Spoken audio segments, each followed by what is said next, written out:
ब्रह्मचारी सन्यासी तो ठीक हैं, ये आश्रम तो ठीक हैं, परंतु आजकल इनमें भी बहुत सी गड़बड़ी हो गई है। कितने ही नाम ब्रह्मचारी रखते हैं, जटा बढ़ाकर झूठ मूठ सिधाई करते हैं। जब पुरस्चरण में फंसे रहते हैं, विद्या पढ़ने का नाम नहीं लेते कि जिस उद्देश्य से हेतु से ब्रह्मचारी नाम होता है, उस ब्रह्म अर्थात वेद पढ़ने में परिश्रम कुछ भी नहीं करते। वे ब्रह्मचारी बकरी के गले के स्तन के सदृश निरर्थक हैं, और जो वैसे सन्यासी विद्याहीन दंड ले भिक्षा करते फिरते हैं, जो कुछ भी वेद मार्ग की उन्नति नहीं करते, छोटी अवस्था में संन्यास लेकर घुमा करते हैं, विद्या अभ्यास को छोड़ देते हैं। ऐसे ब्रह्मचारी और सन्यासी इधर उधर जल स्थल पसनादि मूर्तियों का दर्शन पूजन करते फिरते, विद्या जानकर भी मौन हो रहते, एकांत देश में यथेष्ट खाकर सोते पड़े रहते, ईर्ष्या दोष में फंसकर निंदा कुचेष्टा करके निर्वाह करते, कसाय वस्त्र और दंड ग्रहण मात्र से अपने को कृतकृत्य समझते, अपने को सर्वोत्कृष्ट जान उत्तम काम नहीं करते। वैसे सन्यासी भी जगत में व्यर्थ वास करते हैं, और जो सब जगत का हित साधते हैं वे ठीक हैं। गिरी पूरी आदि गोसाई लोग तो अच्छे हैं ना, क्योंकि मंडलियों बांधकर इधर उधर घूमते, सैकड़ों साधुओं को आनंद कराते, सर्वत्र अद्वैत मत का उपदेश करते, और कुछ पढ़ते पढ़ाते भी हैं, इसीलिए वे अच्छे हो गए। ये सब 10 नाम पीछे के कल्पित किए हैं, सनातन नहीं। उनकी मंडलियां भोजनार्थ, बहुत से साधु भोजन ही के लिए मंडलियों में रहते हैं, दम्भी भी हैं, क्योंकि एक को महंत बना सयाकाल में एक महंत जो कि उनमें प्रधान होता है, वह गद्दी पर बैठ जाता है। सब ब्राह्मण और साधु खड़े होकर हाथ में पुष्प ले, नारायणं पदम भवम वशिष्ठम शक्तिम च तत्पुत्र पराशरम च व्यासम शोकम गौरपदम महानतम इत्यादि श्लोक को पढ़ के हर हर बोल उनके ऊपर पुष्प वर्षा कर साष्टांग नमस्कार करते हैं। जो कोई ऐसा ना करे उसको वहां रहना कठिन है। यह दम संसार को दिखलाने के लिए करते हैं, जिससे जगत में प्रतिष्ठा होकर माल मिले। कितने ही मठदारी गृहस्थ होकर भी सन्यास का अभिमान करते हैं, कर्म कुछ भी नहीं करता। ये सन्यासी लोग ऐसा समझते हैं कि हमको खंडन मुंडन से क्या प्रयोजन, हम तो महात्मा हैं। ऐसे लोग भी संसार में भार रूप हैं। जब ऐसे हैं तभी तो वेद मार्ग विरोधी बंग मार्गादि संप्रदाय ईसाई मुसलमान आदि बढ़ गए, अभी बढ़ते जाते हैं। हिंदुओं का धर्म परिवर्तन, गौ माता की हत्या, जीव जंतु पशु पक्षी की हत्या और जलवायु ओजोन परत की बर्बादी, और इनका नाश होता जाता है, तो भी इनकी आंखें नहीं खुलती। खुले कहां से, जो कि अपने गुरु की पक्षपाती और निष्पाती और अन्य गुरु की बुराई, अपने गुरु को महान बताना और दूसरे गुरु को नीचे दिखाना, यही तो शिष्य का काम है ना। प्रोपेगेंडा एजेंडा में फंस अंधविश्वासी में उलझकर और अपने गुरु कहे अनुसार ही चलना, सच्चाई का त्याग, झूठाई में फंसे रहना। जो कुछ उनसे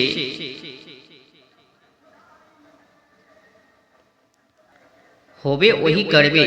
जो कुछ उनके मन में परोपकार बुद्धि और कर्तव्य कर्म करने में उत्साह होवे, किंतु ये लोग अपनी प्रतिष्ठा खाने पीने के सामने अन्य अधिक कुछ भी नहीं समझते और संसार की निंदा से बहुत डरते हैं। पुनः लोकेशना अर्थात लोक में प्रतिष्ठा वितेशना धन बढ़ाने में तत्पर होकर विषय भोग तेसरा पुत्रवत शिष्यों पर मोहित होना, इन तीनों ऐसनाओं का त्याग करना उचित है। जब ऐसना ही नहीं छूटी तो पुनः संन्यास क्यों कर हो सकता है। अर्थात पक्षपात रहित वेद मार्गों का उपदेश से जगत के कल्याण करने में हरनिश प्रवृत्त रहना संन्यासों का मुख्य काम है। जब अपने अपने अधिकार के कर्मों को नहीं करते, पुनः संन्यास आदि नाम धराना व्यर्थ है। नहीं तो जैसे गृहस्थ व्यवहार स्वार्थ में परिश्रम करते हैं, सन्यासी भी हुए, किंतु जो उनसे अधिक परिश्रम परोपकार करने में तत्पर रहे, तभी सब आश्रम उन्नति पर रहे। देखो, तुम्हारे सामने पाखंड मत बढ़ते जाते हैं। ईसाई मुसलमान तक हो रहे हैं। तुमसे अपने घर की रक्षा और दूसरों को मिलाना नहीं बन सकता। बने तो सब और बने तो तब जब तुम करना भी चाहो। जब तक वर्तमान और भविष्य में सन्यासी उन्नतिशील नहीं होते, तब तक आर्यवर्त और अन्य देशस्थ मनुष्य की वृद्धि नहीं होती। जब वृद्धि के कारण वेदादि शास्त्रों का पठन पाठन ब्रह्मचार्य आदि आश्रमों के यथावत अनुष्ठान सत्य उपदेश होते हैं, तभी देशों उन्नति होती है। चेत रखो, बहुत सी पाखंडी की बातें तुमको सचमुच दिख पड़ती हैं। जैसे कोई साधु व दुकानदार पुत्र देने की सिद्धि बतलाता है, तब उसके पास बहुत स्त्री जाती हैं, सब पुत्र मांगती हैं, और बाबा जी सबको पुत्र होने का आशीर्वाद देता है। उसमें से जिस को पुत्र होता है, वह वाह समझती हैं कि बाबा जी के वचन से हुआ। जब उससे कोई पूछे कि सुअर आदि पशु और मुर्गे मुर्गी आदि पक्षियों के कच्चे बच्चे किस बाबा जी के वर से होते हैं, आशीर्वाद से होते हैं, तो कुछ भी उत्तर ना दे सकेगी। जो कोई कहे कि मैं लड़के को जिता रख सकता हूँ, तो आप ही क्यों मर जाता है।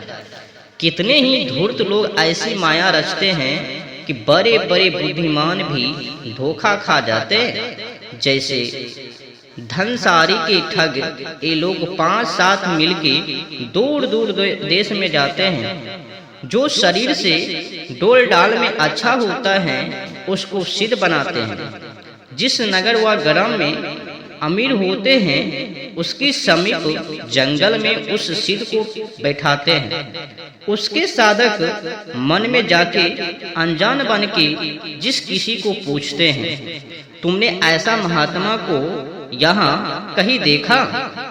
वह महात्मा कौन और कैसा है? बड़ा सिद्ध पुरुष है, मन की बातें बतला देता है। जो कुछ मुख से कहता है वह हो जाता है। बड़ा योगी राज है। उसके दर्शन के लिए हम अपने घर द्वार छोड़कर देखते फिरते हैं। मैंने किसी से सुना था, वह महात्मा इधर की ओर आए हैं। जब वह महात्मा तुमको मिले तो हमसे कहना, दर्शन करेंगे और मन की बात पूछेंगे। इसी प्रकार दिन भर नगर में फिरते और प्रत्येक को उस सिद्ध की बात कहकर रात्रि को इकट्ठे सिद्ध साधक होकर खाते पीते सो रहते हैं।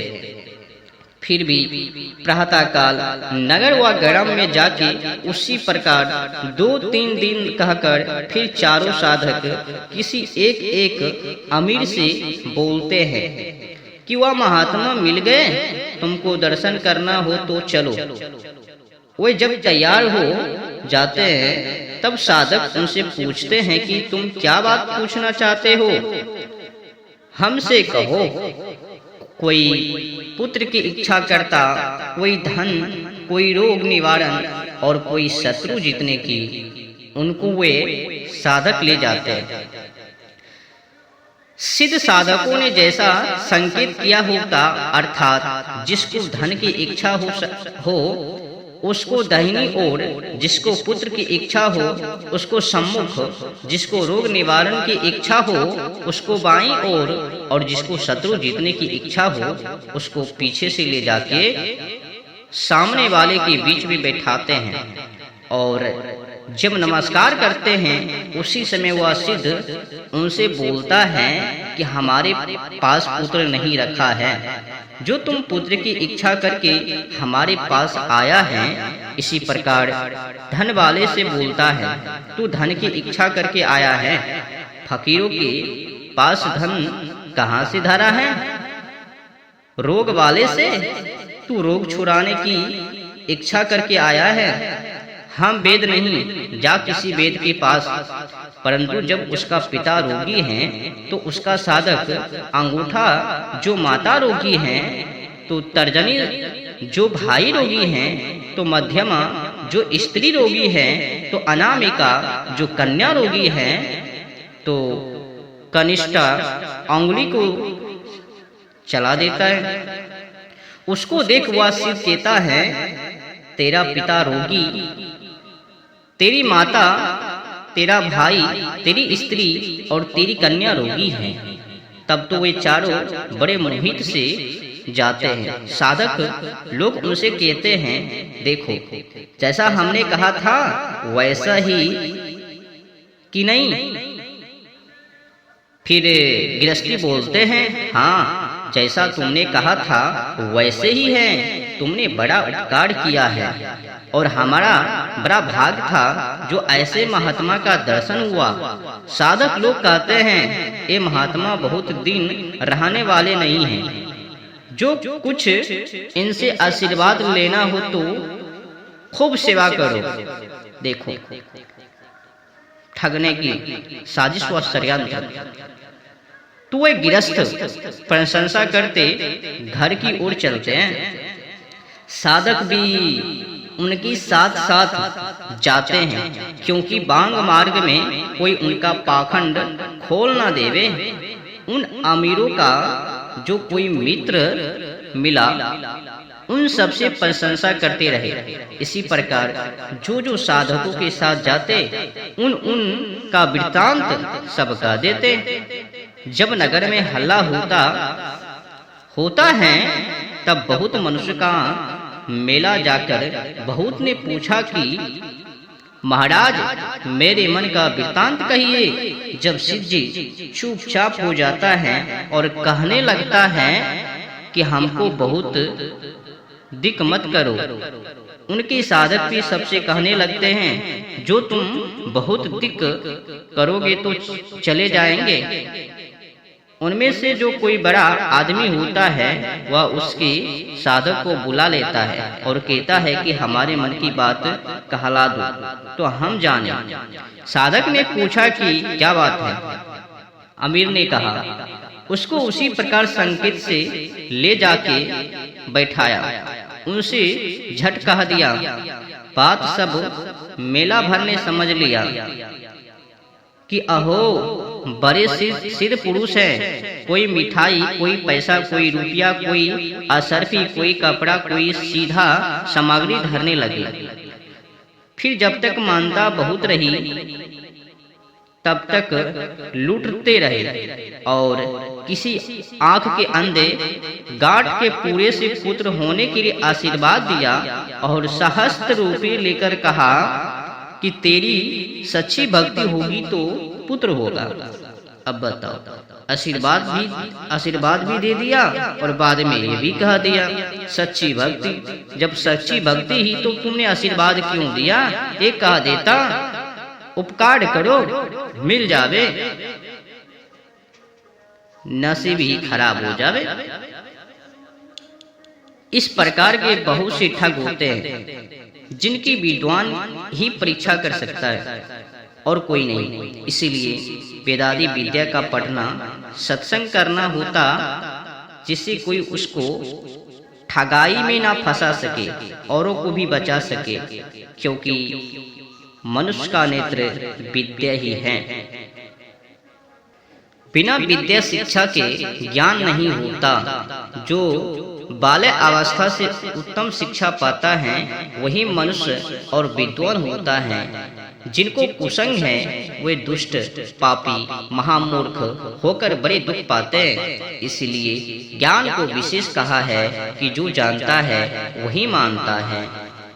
जो जिसका गुण नहीं जानता वह उसकी निंदा निरंतर करता है। जैसे जंगली भील गजमुक्ताओं को छोड़ के गुज्जा का हार पहन लेता है, वैसे ही जो मनुष्य विद्वान, ज्ञानी, धार्मिक सत्पुरुषों का संगी, योगी, पुरुषार्थी, जितेंद्रिय, सुशील होता है, वही धर्मार्थ का मोक्ष को प्राप्त होकर इस जन्म और परजन्म में सदा आनंद में रहता है।